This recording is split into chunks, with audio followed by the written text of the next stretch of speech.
Zbardhen detaje mbi vrasjen e një 44 vjeçari shqiptar në Medellin të Kolumbisë, i cili u ekzekutua nga një person që u arrestua disa orë pas krimit. Dyshimet janë se vrasja e shqiptarit të identifikuar si Artur Tuci ishte porositur dhe se ajo ka lidhje me një seri ekzekutimesh që kishin nisur në Ekuador. Los Coneros, një nga bandat më të rrezikshme të Ekuadorit, ka psuar goditje të forta në javët e fundit. Një nga udhëheqësit e saj u vra javën e kaluar dhe zëvendësi i saj u kap. Ndërkohë, pas ditën e së dielës u ekzekutua 44 vjeçari i dyshuar si trafikant droge, Artur Tuci, i cili derivon jetonte në Ekuador. Vrasja e tij është ende nën hetim.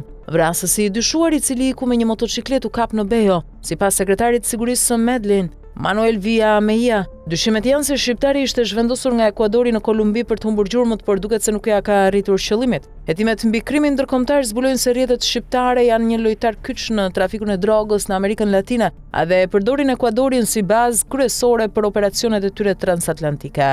Këto grupe kriminale ballkanike kanë dërguar emisar në Amerikën e Jugut për të negociuar drejt për drejt me prodhuesit e kokainës, për të siguruar çmimin më të ulët mundshëm me shumicë. Zinxhiri i vrasjeve dhe goditja e bandave. Përpara vrasjes së djeshme, incidenti më i fundit kundër një shtetasi ekuadorian ndodhi të njëjtën e kaluar, kur Ronaldo Federico Gomez Quinde, i njohur ndryshe si Fede, u ndalua duke dalë nga një hotel në lagjen Santa Teresita në komunën 11, dhe u kap atje nga antarët e policisë kombëtare. Arrestimi i tij nuk ishte një goditje e vogël, pasi edhe presidenti Daniel Noboa e paraqiti arrestimin e tij si një nga arritjet më të mëdha të sigurisë së administratës së tij, mes ekzekutimit të një operacioni të quajtur Grand Phoenix 1. I njohur si Fede akuzohet nga autoritetet ekuadoriane si udhëheqësi kryesor i Las Aguilas, një nga grupet e armatosura të Los Coneros, një nga bandat kriminale më të rrezikshme në Ekuadorin qendror. Përveç rolit të tij, ai thuhet se është i dyti në komandën e Los Coneros pas Jose Adolfo Macias Villamar, i njohur ndryshe si Fito. Emri i tij mori vëmendje të konsiderueshme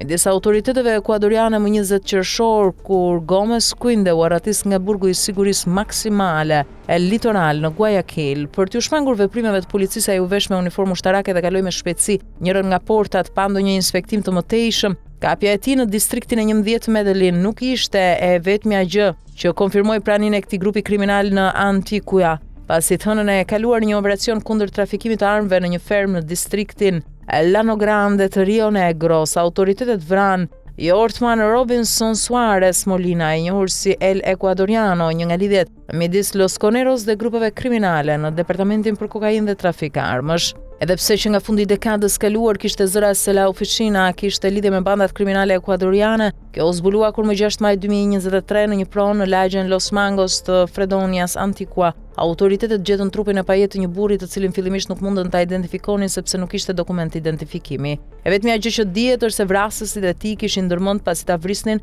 që trupi i tij të largohej nga lumi Poblanco, kështu që e troqën zvarr në një zonë të njohur si Puente Maquina në kufirin me Santa Barbara. Orë më vonë, kur u identifikuan disa karakteristika, u mësua se viktima ishte Junior Alexander Roldan Paredes, i njohur ndryshe si JR, i cili në atë kohë ishte i dyti në komandën e Los Coneros, një pozicion që i njohur ndryshe si Fede e trashëgoi pas vdekjes. Ai kishte mbritur në Kolumbi si i arratisur nga Ekuadori pasi u dha lirimin mbikëqyrur për arsye sigurie më 14 shkurt 2023. Pasi u sulmua më 16 mars në kantonin El Triunfo në provincën ekuadoriane të Guayas. Gjurmët e tij ishin zhdukur deri në vdekjen e tij. Ajo që fillimisht ishte e parë si një incident i izoluar që përfshinte një kriminal ekuadoras që fshihej në Antigua, mori rëndësi më të madhe kur më 18 gusht 2024 ish oficeri i policisë ekuadoriane Manuel Agustin Villamar Conforme u vra në një klub nate në lagjen Florida Nueva, komuna 11. Vdekja e tij mori rëndësi kur u zbulua se ai ishte kushëriri i pseudonimit Fito. I ndjeri kishte jetuar në Medellin për 15 vjet, pasi u largua nga forcat policore, ndërsa nuk ishte prova për përfshirjen e tij në këtë grup kriminal. Autoritetet e lidhën vdekjen e tij me një larje sapesh të mundshme. Luis Fernando Cuyano, drejtori i Korporatës për Paqe dhe Zhvillim Social, shpjegoi se Medellin është një qytet që është bërë tërheqës për mafjet ndërkombëtare që të vinë dhe gjejnë strehime të bëjnë biznes si midis tyre ashtu edhe me grupet lokale. Sipas burimeve të inteligjencës, në këtë situatë filluan marrëdhëniet në disa zona me La Oficina dhe në të tjera me Clan del Golfo për të kryer operacione logjistike kriminale pa pasur nevojë të ekspozoheshin ndaj zonave aq komplekse sa ato në jug të vendit. Cuyano pohoi se prania e Los Coneros në Antigua është çelësi i negociatave të armëve, kimikateve të tilla si ketamina për prodhimin e tusit dhe mërkurit për minerat e palishme. disa prej cilave hyn përmes Ekuadorit pa gjeneruar aq kosto sa nëse do të transportoheshin përmes porteve kolumbiane. Për autoritetet e Modelinit, ajo që ndodhi me këtë bandë ekuadoriane është vetëm një pjesë e transformimit të organizatave kriminale globale, një situatë që u paraqet autoriteteve kolumbiane sfida të reja në përballjen me të.